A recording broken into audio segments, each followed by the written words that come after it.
पूरा लोकल।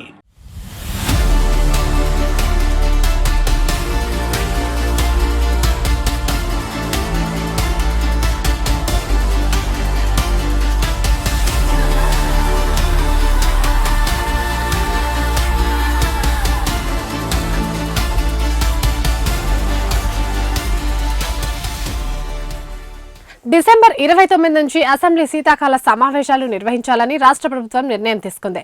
ఈ సమావేశాల్లో ప్రధానంగా కృష్ణా గోదావరి జలాలపై చర్చలు జరపాలని నిర్ణయం తీసుకుంది.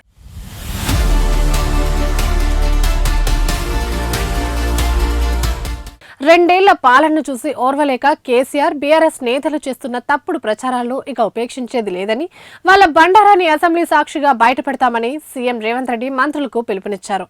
ఈ మేరకు మంత్రులతో సీఎం ప్రత్యేక సమావేశం నిర్వహించారు. ఈ నెల 29 నుంచి అసెంబ్లీ సమావేశాలు నిర్వహించాలని సూత్రప్రాయంగా నిర్ణయించారు. పంచాయతీ ఎన్నికల్లో సాధించిన గెలుపు, కృష్ణా గోదావరి బేసిన్లో నీటి వాటాలు, గత బీఆర్ఎస్ ప్రభుత్వం 10 ఏళ్లలో తీసుకున్న నిర్ణయాలు, జరిగిన నష్టంపై చర్చించారు. దీంతో పాటు 300 డివిజన్తో ఏర్పాటైన మెగా హైదరాబాద్ ను భవిష్యత్తులో 2 లేదా 3 కార్పొరేషన్లుగా మార్చడంపై సీఎం కీలక సంకేతాలు ఇచ్చినట్టు సమాచారం.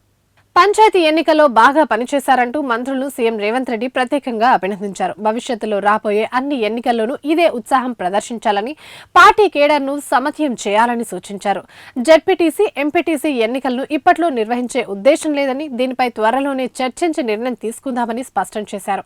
ఎంపీటీసీ, జెడ్పీటీసీ ఎన్నికల్లో 42% రిజర్వేషన్ల సాధన దిశగా ప్రభుత్వం చిత్తశుద్దితో ఉందని, దీనికోసం పక్కా రోడ్ మ్యాప్ సిద్ధం చేసుకుని ముందుకు వెళ్లాల్సిన అవసరం ఉందని అభిప్రాయపడ్డారు. గ్రేటర్ హైదరాబాద్ మున్సిపల్ కార్పొరేషన్ భవిష్యత్తుపై మంత్రులతో జరిగిన భేటీలో సుదీర్ఘ చర్చ నడిచింది. నగర పరిధిని 300 డివిజన్లకు విస్తరించడంపై వస్తున్న అభ్యంతరాలను పరిగణలోకి తీసుకుంటేనే పరిపాలనా సౌలభ్యం కోసం కీలక నిర్ణయాలు తీసుకోవాల్సి ఉంటుందని మంత్రులకు సీఎం స్పష్టం చేశారు.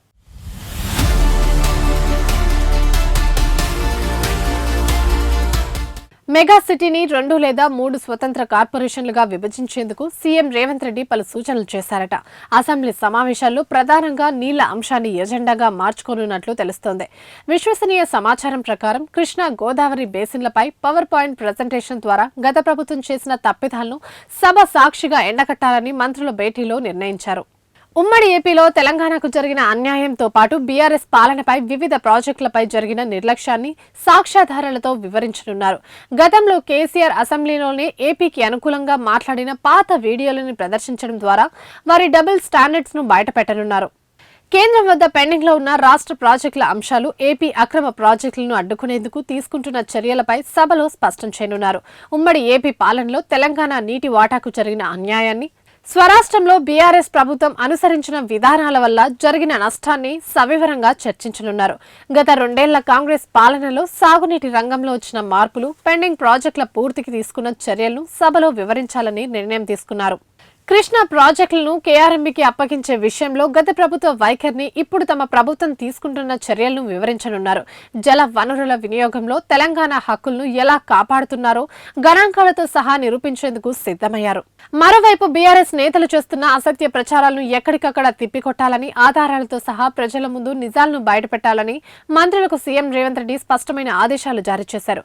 ముఖ్యంగా కేసీఆర్ హయాంలో జరిగిన లోపాలను, వారు చెబుతున్న అబద్దాలను సోషల్ మీడియా, ప్రధాన మీడియా వేదికగా ఎండగట్టాలని సూచించారు. గత 10 ఏళ్లలో రాష్ట్రానికి జరిగిన నష్టాన్ని గణాంకాలతో సహా వివరించడం ద్వారా ప్రజలకు వాస్తవాలు తెలుస్తాయన్నారు. ఇప్పటి వరకు చేసిన సంక్షేమాన్ని ఇంకా వేగవంతం చేస్తేనే విమర్శించే వారికి ధీటైన సమాధానం ఇచ్చేలా కార్యాచరణ ఉండాలని సూచించారు. పాలనలో మనం చేసిన మంచిని 10 కాలాల పాటు గుర్తుండేలా ప్రజల్లోకి తీసుకెళ్లాల్సిన బాధ్యత మంత్రులపై ఉందని సీఎం రేవంత్ రెడ్డి స్పష్టం చేశారు.